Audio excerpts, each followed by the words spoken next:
Good afternoon and welcome to everyone, and thank you for joining us for this supporting midlife development update.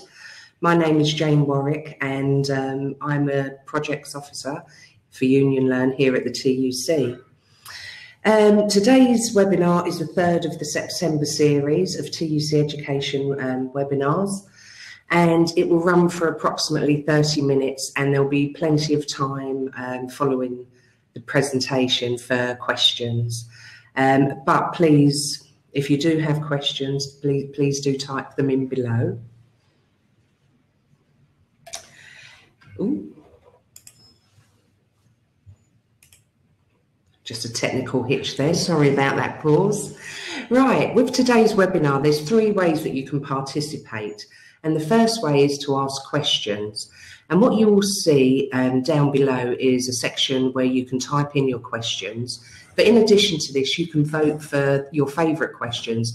So if you see a question and that really resonates with you and your workplace or your sector, you can vote for that question and it will go higher in the order. So we'll be able to see that one first.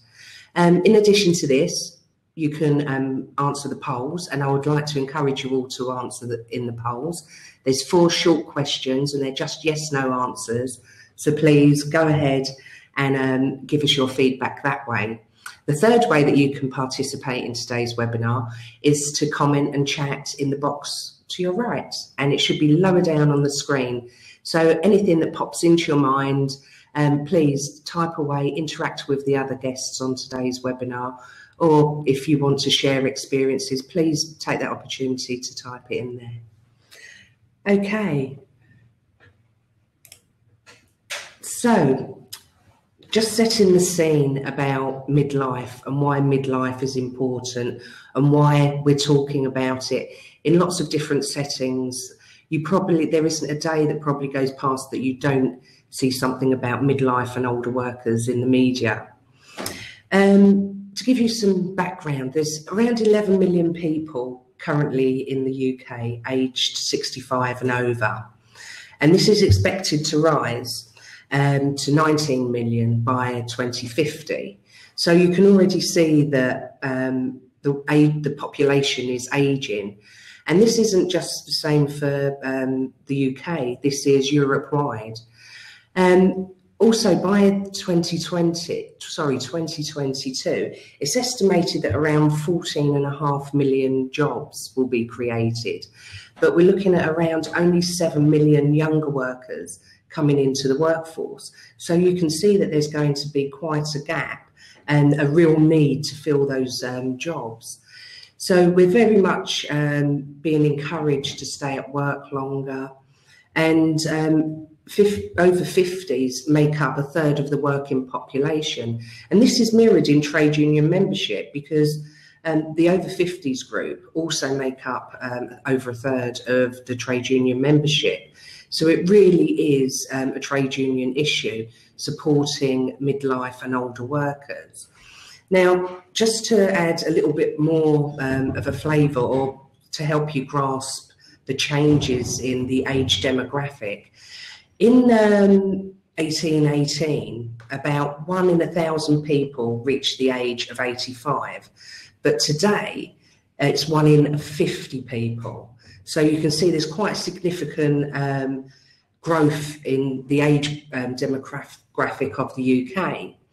And to give you something, another piece of information, when King George V, he's the Queen's grandfather, he was the first king to send out telegrams to people that reached the age of 100. So the first telegrams went out in 1917, which is 100 years ago now. Now, in that first year, he sent out 24 messages. Now, I'm just going to give you a moment to think here. How many telegrams do you think that the Queen sent out last year? So I just want you to get a number in your head. So King George back in 1917 sent out 24. So how many do you think? Well, I'm going to give you the answer. It's 6,405. So you can really see in that 100-year period how the demographic of the UK is ageing.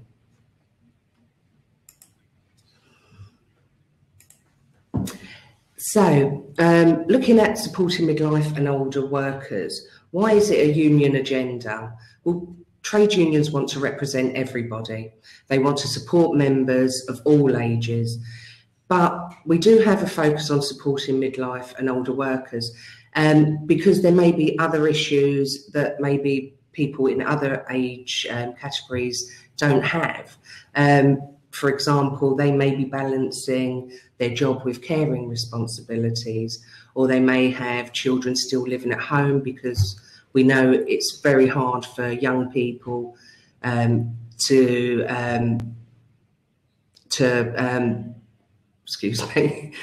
it's very hard for young people to get onto jobs with decent pay, and with that decent pay be able to maybe move out. Or some people are choosing, young people are choosing not to go into university and are staying at home for a little bit longer.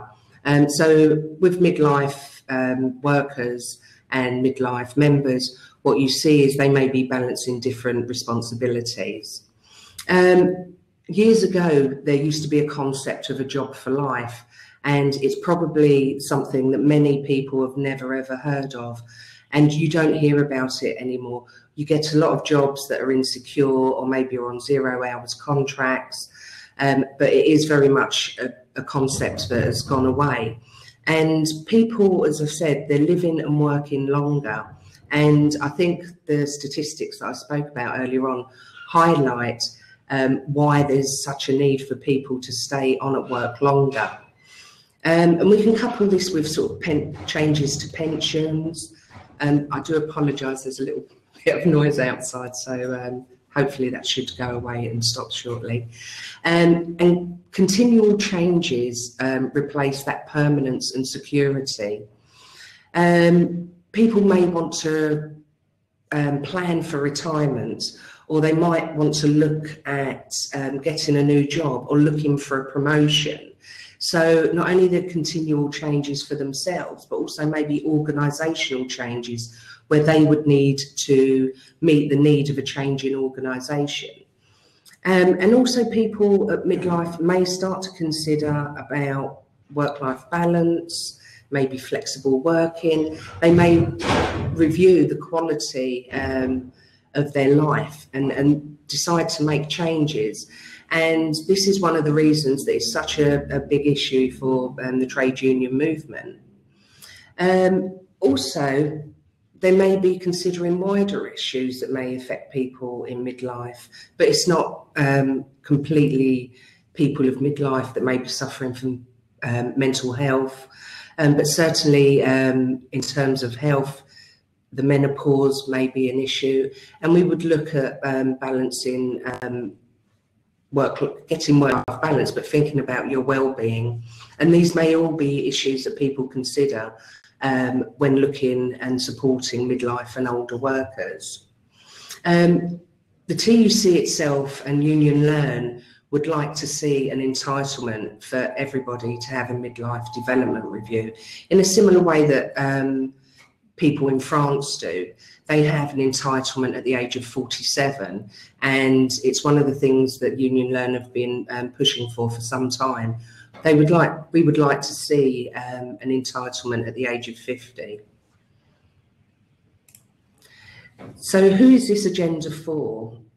Well, basically it's for everybody, whether you're a union member, whether it's your work colleagues, people in your community, people working in learning centres. Basically, the agenda is for anybody, and depending on where you work and what role you have will really depend on how you engage in this agenda, or how you would want to engage in this agenda. Certainly for ULF projects, there's many different ways through apprenticeships, English and maths. With unions, it opens up opportunities. This agenda opens up opportunities maybe for recruitment, avoiding redundancy. With learning centres, it may very well bring more people through the door. And in the wider community, you may be thinking about helping people with CVs and transferable skills. So this agenda really is for everybody. So a big part for Union Learn of the Supporting Midlife agenda is about the development reviews. And what the development reviews are an opportunity for people to speak about their situation, because everybody is unique. People work in different sectors, they have different workplaces, themselves, they're unique, they do different jobs, you're in different unions. Everybody is very, very different, and this gives and offers people the opportunity to speak about their situation.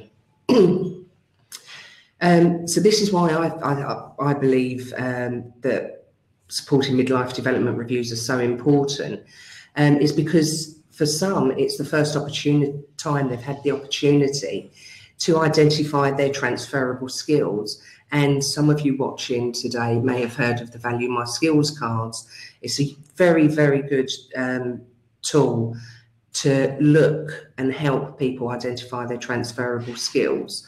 And I will just say that all the resources that I mentioned today during this webinar will be posted later on, and I will show some links at the end of the seminar of where you can find these resources.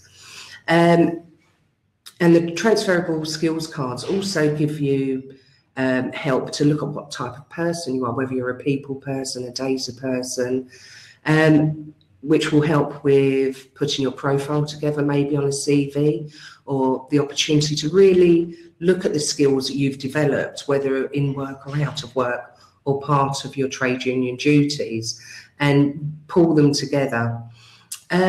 Also would give you the opportunity to create an action plan.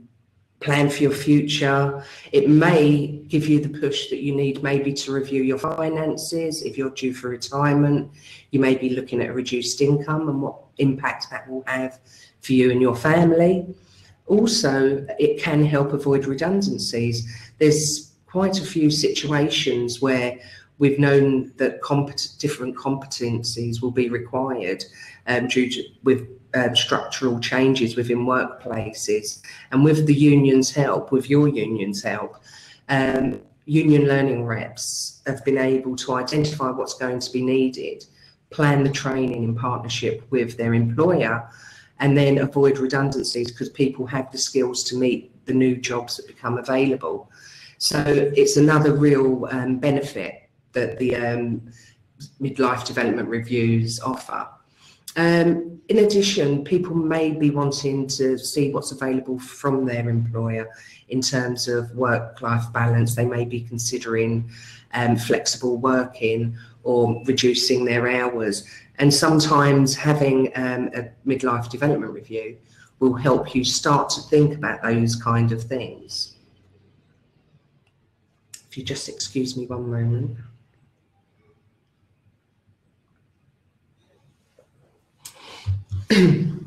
So supporting midlife development reviews, I suppose in a nutshell, they give you the opportunity to review your skills and the skills you may wish to develop in the future, or there may be skills that you've put on the back burner that you've decided actually the time's right and I want to now continue or enhance with those skills and update them.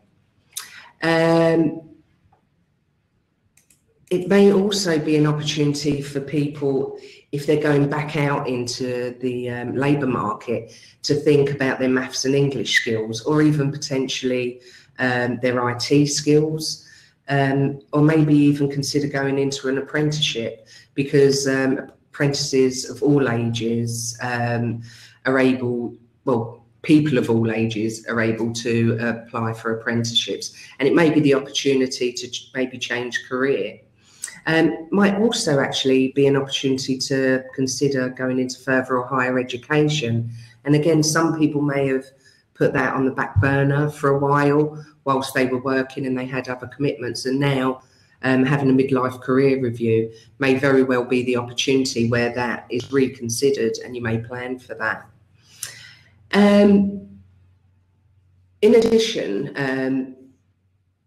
the review looks at your current work practice, and you can explore changes that will suit your life and your other commitments. So a supporting midlife development review goes much wider than the workplace. It really takes a holistic view about your individual situation. And that can cover a multitude of things. And as I say, they're very, very different to everybody that engages because everyone's so unique. So what I'm going to do now, if I can, is talk about Union Learn's three-stage model. And Union Learn promotes this three-stage model, but it's not inclusive. So the points that I'm going to talk about now are not things that you have to do. You may wish to dip in and out and use things that are relevant for your sector, your workplace, your union, or you as an individual. And reps can utilise this model to kind of engage with different activities that suits everybody in the workplace. So it's a real opportunity to have a look what's available and to see what you need and what we can, as Union Learn and your trade union, support you with back in the workplace. So this stage one, is all about you getting started. And Union Learn itself offers briefings to unions in order to brief their reps and union learning reps on the wealth of resources that we have. But also it offers an opportunity for people to experience resources and maybe look at what is already happening at your workplace and see areas or identify areas that can be changed. It's in terms of working with the employer, I always find that the midlife development reviews work well when the employer is on board. And part of that quite often is usually down to sort of a learning infrastructure, an embedded learning infrastructure. And so if you have a learning steering group at your workplace or you want to set one up, this could be an opportunity to talk to your employer about that. And equally, once you start to consider about that infrastructure, you might also want to think about a learning agreement that might consider how midlife development reviews are delivered at your workplace or any of the activities in your workplace. The one thing I will say that although a lot of this information is sort of geared towards union learning reps, I just want to stress that we do not expect or ask union learning reps to be experts. We do encourage always that they seek help from their unions or from professionals, and that will be picked up more as this webinar goes on. So, as I was saying, getting employers on board really does help engage the workforce. But one of the things that reps have reported back is actually sometimes it's quite difficult to get people to come forward. And I think that's where union learning reps and reps really play a vital part, is because they know the workforce and they would be able to encourage people to come in and actively engage in this workforce, in this agenda. But as I think people that have reps that have been established for a while, they've already started to make directories, they've built networks, they've got contacts, they may have a college or other provider that they're working with, they may have connections with Job Centre Plus or the National Career Service or other advisory organisations. And this agenda really helps them utilise their connections and build on them. But a lot of the information that we have and a lot of the support that is given, because there is quite a lot of information out there, you can utilise the Union Learn climbing frame. It's full of information. It has a learning theme on supporting older workers. It also has a learning theme on bargaining for skills, which would help with things like learning agreements and setting up structures within the workplace. And just saying, with engaging with employers, we quite often are told that help is needed. I know that the government, and many of you may have read or heard on the in media, that they are directly encouraging employers to retain, retrain and recruit older workers. And it's very much with the gap that I mentioned earlier on, between the number of jobs that are going to be available and the shortfall in the number of school leavers. So just to sort of repeat what I said earlier on, by 2022 it's estimated that there'll be around 14.5 million jobs created, but only 7 million young workers entering the workforce. So it's as much an issue for employers as what it is for unions, the reps and individuals themselves. Sorry. So the second stage after you've set the scene is about getting activities going. And Union Learn, as I've mentioned before, has quite a lot of resources, and one of the resources is Getting Active, and that is full of activities, soft activities, that you could utilise to introduce the topic area to your work colleagues. But I think this stage 2, really draws on the strengths, or the strengths that reps have, because many of you are already very experienced listening and to people and taking note of what their issues are. And also you would have been presented with barriers and you've overcome them, whether that was setting up learning or whether it's external barriers for individuals that you've helped them overcome. You've helped people identify transferable skills maybe already in your workplace. You may have signposted or engaged people on both informal and formal learning, especially if you're part of a Union Learning funded project. You would have engaged people with maths and English. You would have helped people enhance their ICT skills. So the role that you are asked to do when supporting midlife learners and older learners is really something that you're quite familiar with in terms of your reps training. And you may recall back from your training the role play situation where you were listening to somebody and taking notes, and it was a real sort of full role play scenario. Also, you would have been signposting people to other sources of useful information, and sometimes that would include getting specialist support and knowing when to signpost somebody to a professional or an expert in the field. And also, I think this stage particularly highlights the rep's role in that you can see your own skills. So if you're a rep and you're really interested in having a midlife development review for yourself, I think this really reminds you of the skills that you use every day to help support other people.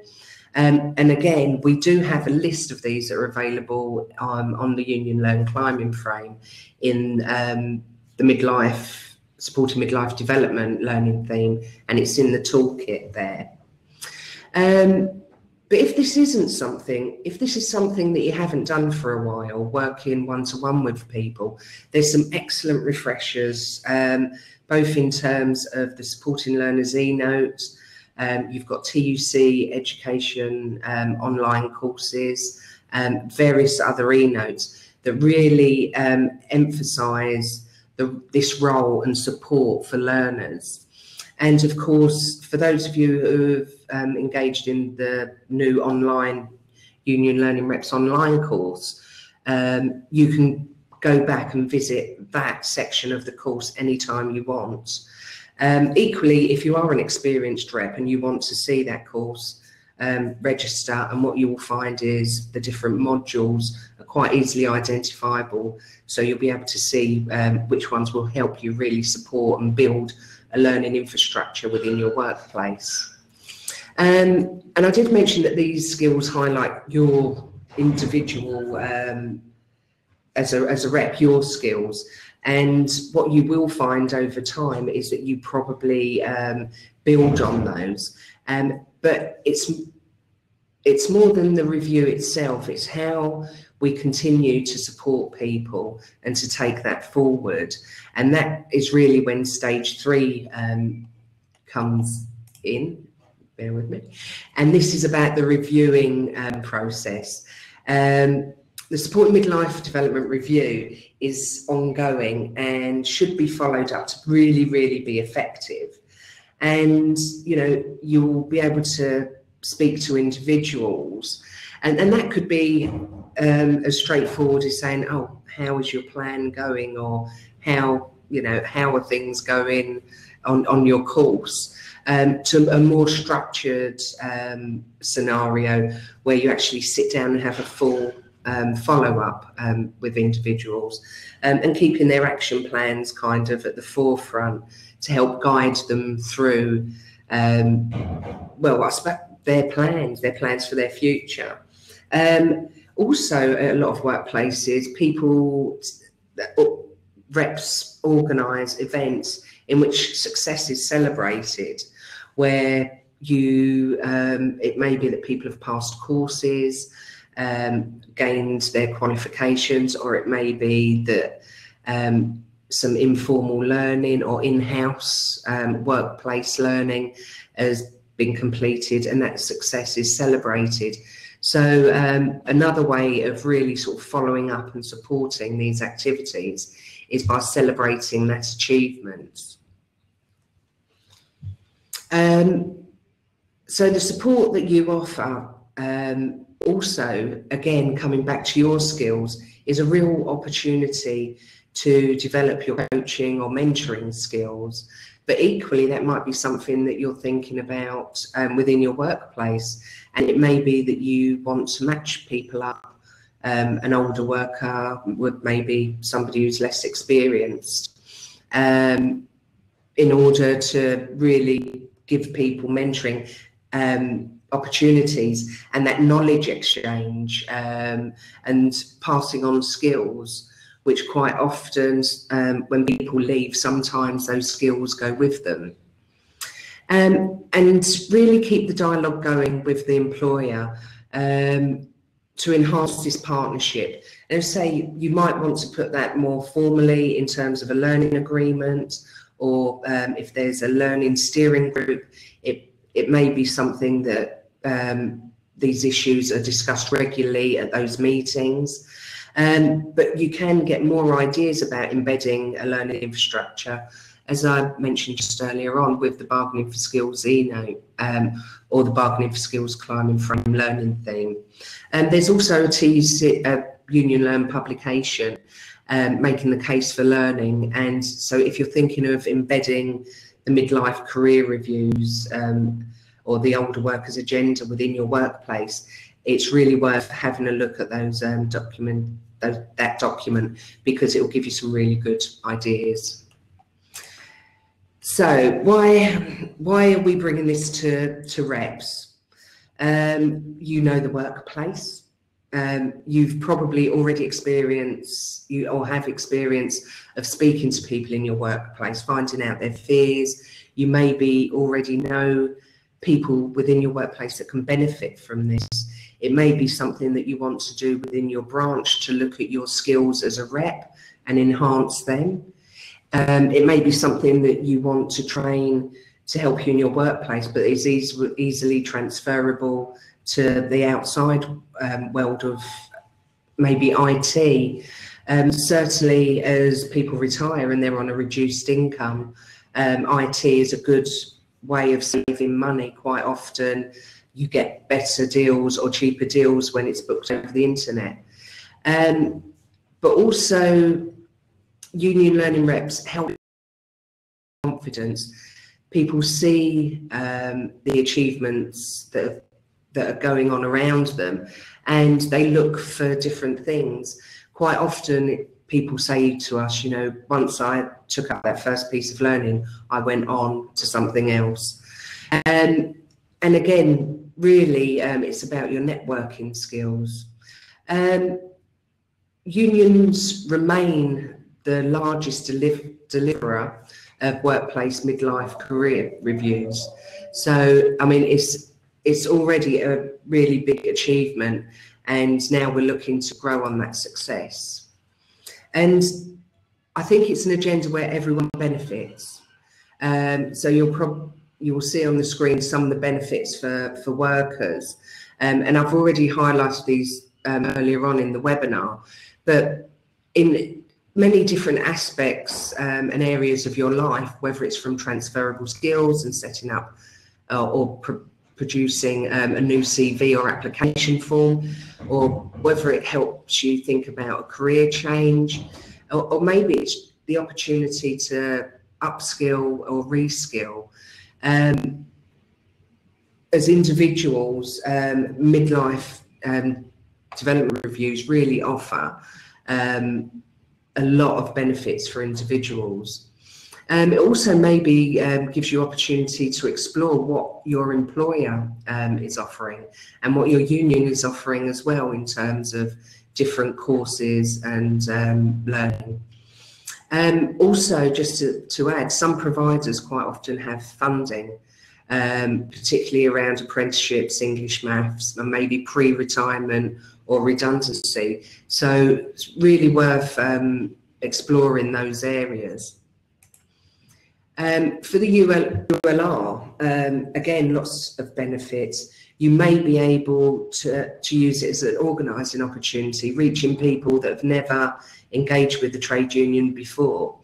You reach people to help them plan their career and to put them on a learning path. So for your skills around coaching and mentoring enhance.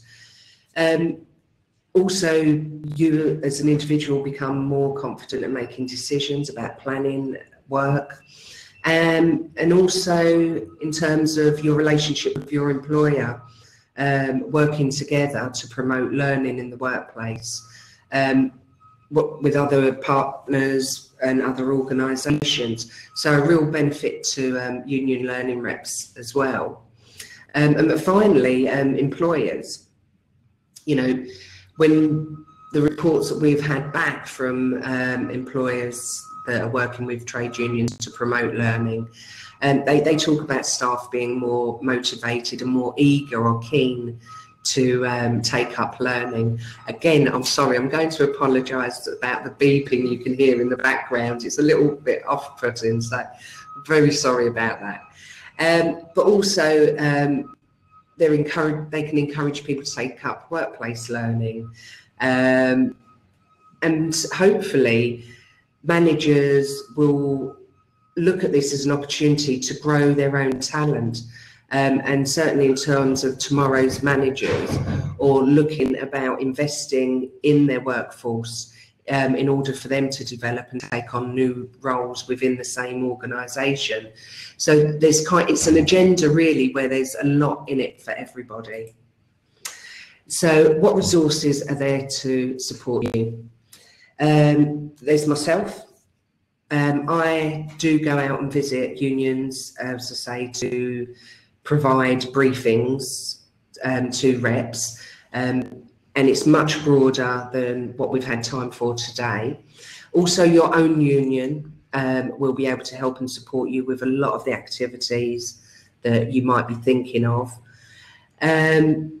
The Union Learn website, if you haven't already, please do register on the Union Learn website. You will get to hear about the new resources that come out, new case studies, events, briefings, and you'll get that information automatically.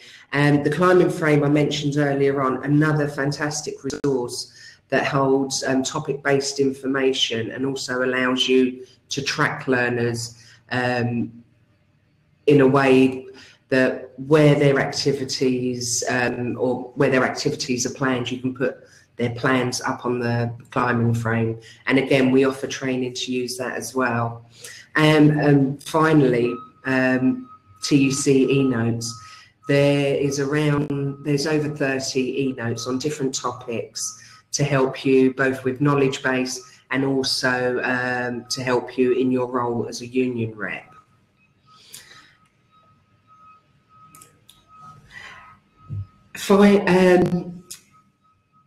Specific to supporting midlife development, there's also this year we released the 2017 Supporting Midlife Development Review evaluation survey, the survey report. There's a book entitled How to Do a Supporting Midlife Development Review, and that takes you step by step through the whole process of what you might want to do, what you might want to consider, but it also gives you short tips. So if you only wanted to do one thing, it makes suggestions for you. Again, it's full of resources to help you engage your workforce and employer and really embed this in the union. The Value My Skills cards and also, as I mentioned earlier on, the Getting Active resource pack. In addition, I haven't mentioned them so far, but last year we launched 4 mini guides, financial planning and pensions, helping carers. And I will say helping carers isn't for people that work as carers. This is for people, especially who have caring responsibilities. We also have health and wellbeing and mental health. And we have more resources planned, which takes me kind of onto my final slide. And that's about what's coming up, what's new for Union Learn in terms of supporting midlife and older workers. We've just been lucky enough to secure an Erasmus Plus project. It's a European project, and for us, it's called the Rainbow Years, and it starts in November 2017 and runs to December 2019. And as you can see from the slide, we've got partners over in Spain, Italy, Germany, France, Finland, and there's also the University of Exeter, and there's another company. But, oh, I've forgotten. Sorry, you'll have to excuse me. The last one has just disappeared out of my head. But again, it's following along, you know, really supporting older workers across Europe. We're going to introduce some new resources, and we're looking for people to pilot those resources. So that's why one of the questions on today's poll was, would you be interested in helping us to pilot them? There's going to be opportunities for training courses, and also there'll be dissemination events. So this is how kind of we're going forward for the next couple of years on this agenda. And it's very exciting, and we would really welcome your involvement. In addition to what I've already said, there's going to be a new platform, so you'll see a lot of changes on the website in terms of new information appearing, new resources appearing. So it's a really exciting year coming up, well, more than 18 months. Which kind of leads me nicely now back to you. And the final part of today's webinar is about your questions and us looking at what people have been asking and what you've been commenting back. I do hope that you've enjoyed the webinar so far, and we're just going to have a look at some of your questions now.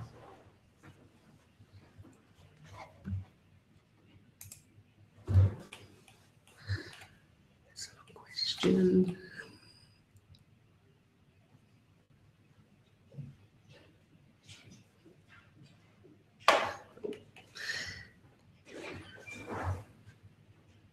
How are we defining mid-age? Right, that's a good question. Let's just pop out. That's a really good question, because it's quite different. You know, you hear the terms mid-career and mid-age, but what is mid-career? Because it's going to be different for many different people. What is a professional footballer's mid-career in, say, comparison to a nurse or a doctor or a teacher? It's all quite different. But mid-age, if you look at life expectancy in the UK, it varies between 40 and 42. And I'm sorry for some people that would be disappointed at hearing that mid-age is around 40 and 42. I will say 40 in England and 42, but that is based on, 42 in Wales, but that's based on life expectancy. But if you look at working life, and say you go into the workplace now at age 20 and you work until 70, your mid-working life would be 45. So it's a little bit flexible. I did mention earlier on, but I'll just say it again. Whilst this whole agenda is about midlife and older workers, these resources, none of them are age specific. So anybody in your workplace can engage with the activities.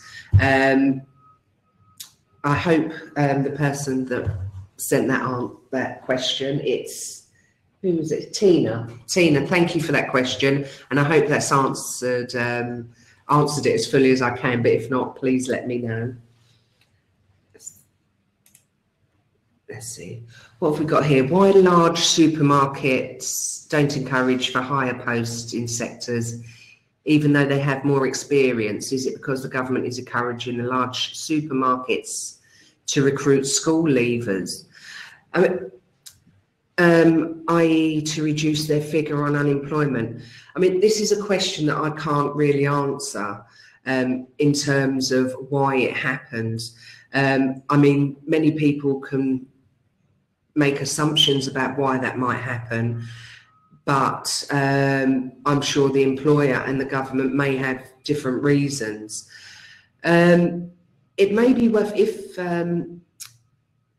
if you are a union learning rep, it may be worth asking your employer about what their policy or procedure is about recruiting, retaining and retraining older workers, because as I say, if there is a skill, if the skills gap is 7.5 million by 2022, we're only really talking 5 years away. So big employers will have to be planning to have their the workforce that they need in order to carry out their duties. So it's worth having a talk to your employer.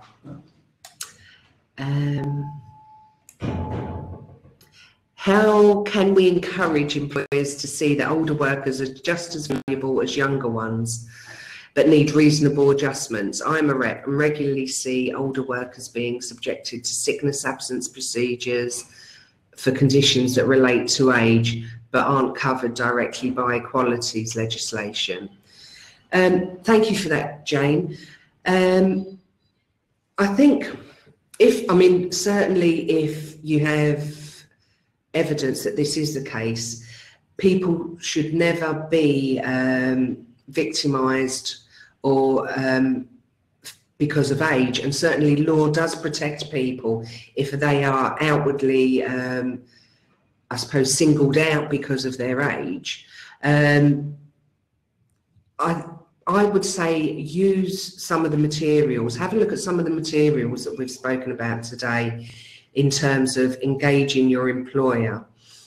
Certainly because this is an important issue, and as I mentioned to the answering the previous question, it's something that employers need to take seriously.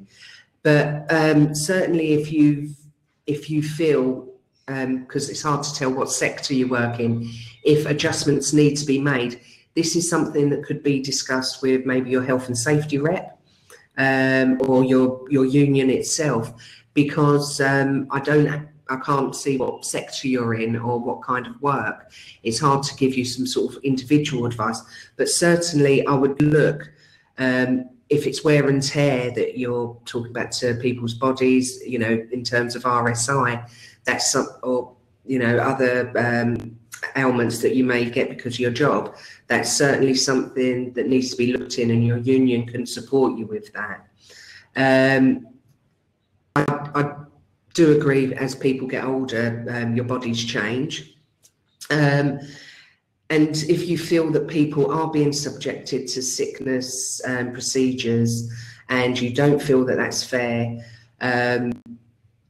I would definitely speak to your union rep about it, or maybe even full-time officer, but your unions are there to support you, and they shouldn't be identifying people because of age, or if they do have something that they need assistance with, the employer should make every possible opportunity, or give every part assistance that they can to help support and rectify their sort of working conditions. But I would need a little bit more information to give you a more direct response. Let's have a look what else we have.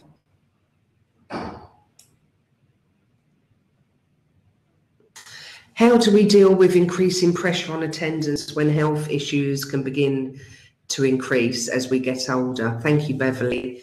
Some organisations have actually taken the opportunity to look at what work people are doing, and instead, certainly some of them, and there'll be case studies on the Union Learn website about a couple of these. For example, at St Ledger Home, they've embedded a procedure now where people look at what they're doing and look at what changes can be made, because they're trying to retain their staff and also reduce sickness absence. So, and it kind of links in with the question before. If people need help and assistance, or to change jobs, talking to an employer can help with that. Certainly if there are other roles that are available, because rather than lose people, and it kind of comes back to that retain and retrain again, it's about keeping your workforce within the workplace, because it costs money to advertise and to recruit. So financially, it makes sense to invest in the staff that you have. But certainly speaking, and maybe setting up a workplace steering group to actually talk about how you can meet the changes within the workforce. Because if we're looking at the age demographic getting older in the UK, that will reflect onto the workplace. And the workplace will naturally be getting older, and more of these issues will creep into the workplace. But certainly support from your union, and particularly maybe your health and safety reps or officers. Again, if I had a little bit more information, I could hopefully give you a little bit more of a personalised answer. But I think it is actually getting the dialogue going and talking about these issues, and that kind of really underpins what the Supporting Midlife Development and Older Workers agenda is about. It's about getting people to start talking about this, because we are an ageing workforce, and these issues aren't going to go away, and we are going to see, you know, a big deficit and gap between the amount of jobs available and the people to do them. So it's equally as important for employers to support their workforce as it is for us to, you know, support and push individual development. So I hope that has in some way answered your question, Beverly. I'll just have a look if there's any more.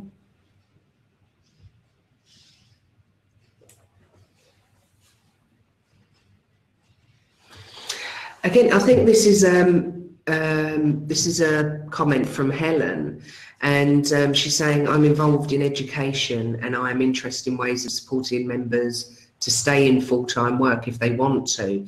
Many feel pressure to leave, and the focus seems to be on women rather than men who get a hard time at work over 50.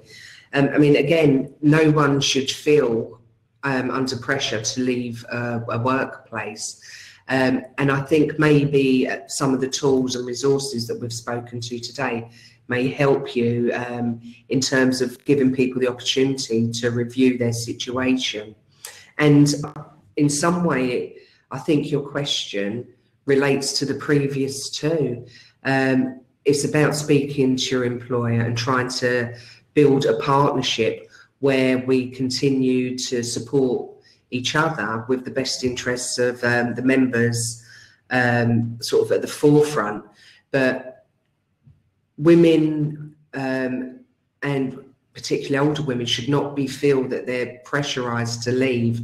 And again, you know, there is legislation that supports that, unless it's one of those hidden or people are feeling pressured to leave. But certainly if it's outwardly, there's laws that should protect both women and people that are older. I have heard, you know, different people from your sector actually say that they're losing a lot of older women from the sector itself, and I do think that sort of this kind of agenda and support will get that dialogue going. I'm not saying it's going to be the answer, and I don't think that there would be an easy way forward, but certainly in terms of trying to get that discussion to open up how people feel, sometimes might be the starting block where you can move forward and sort of like work with your employer in terms of making sure that people who want to stay at work are able to. And again, if that's about building skills or building confidence and motivation, I think, you know, your engagement in this agenda will help you do that. Do we have any more? I'm just looking if there's any more. Are the unions going to push for the midlife reviews in the workplace? Yes, this is what we're doing. So thank you for your question, Tracy. This is what today is all about. This is what the briefings with union learning reps up and down the country has been about. I've been working on this agenda for Union Learn now since 2014.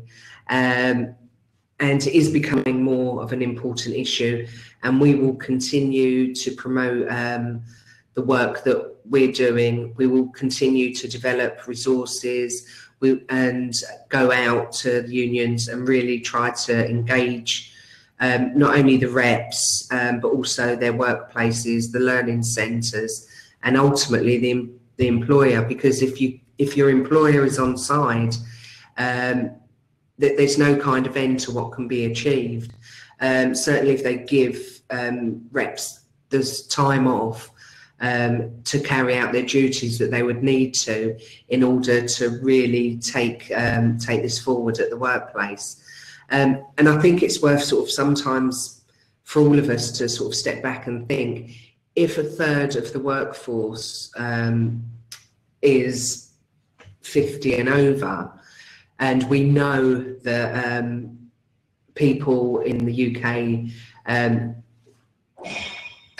is getting older, and with sort of the pension, the retirement age has changed, the laws have changed, and so what we will have are a lot more older workers in the workforce.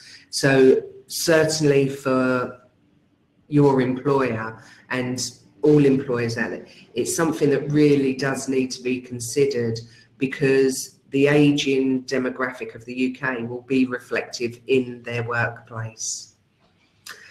Can you give some examples of how to effectively engage employers in this agenda? Well, there's many ways. I mean, we've spoken about a few in terms of setting up formal agreements and steering groups to talk about supporting midlife and older workers. For some reps, what has come first has been the infrastructure. So their employer has embedded a culture of support and reviews alongside looking at what jobs are available. So what has come first has really been the infrastructure, and then they've engaged the individuals. As with St Ledger, who I mentioned earlier on, St Ledger of Doncaster, and they won an award for innovation for embedding that within their workplace structures. With other workplaces, it's been the union learning reps or other reps that have really pushed this forward and have actually taken it to their managers, have explained the benefits of the transferable skills exercises in terms of when they have their competencies reviewed, or they have their yearly annual appraisals. And then the employer has really started to engage with the union on this agenda, and then it's been because they've already been meeting one-to-ones with the individuals, they've been able to say to them, you know, it would be beneficial if this was run in the workplace because it relates more to work, and the employer has then gone on to arrange in-house training. It might have been around good interview skills. It could have been around certainly use of Excel and other IT has been very popular. Others have been around learning new equipment or new tailored apps or software for organisations. So really, it kind of it depends. I think no one model is the right model. You will find lots of correct and right models, and I think this kind of takes us full circle right back to the beginning of the webinar when I said not only are individuals unique, the situations are unique because you're working at a different workplace in a different part of the country, and so there's lots of changes, but certainly the resources that we've spoken about today and that are available to you, you will be able to look in there and have a look and see what would work best for you at your workplace. And of course, you know, we're here to support you at Union Learn, and in addition to that, your own union will be able to help and advise you and support. There's a lot of additional support. Unfortunately, today with the webinar, you know, it's fantastic as it is, a fantastic an opportunity to reach out to you. We're only on limited time, so the briefing, the usual reps briefing, is normally a day long, and gives people the opportunity to really engage in some of the materials, but equally to think about how this can work within their workplace. So as much as I say, as everyone's unique, it's just going to differ from workplace to workplace, and it's your call. And especially if you're a union learning rep, you'll be familiar with sort of thinking what's going to work here and what isn't. But again, there's lots of support, and please do, you know, if we can be of further support, contact us, and we'll try to advise you as best we can.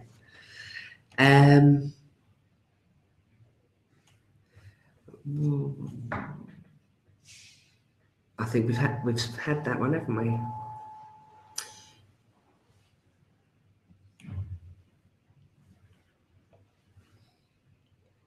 Time. Oh, I'm terribly sorry. I've just been told that it's time. I've got this and this. This is the signs I'm getting. I hope you found today enjoyable. And thank you, everybody, for tuning in. Before I go, I just want to mention one more thing. As you know, today's webinar was the third in the series. And next week, next Thursday, the webinar will be what is a fair deal for public service workers. So please do join in on next week's webinar, and thank you again for joining in today. Take care.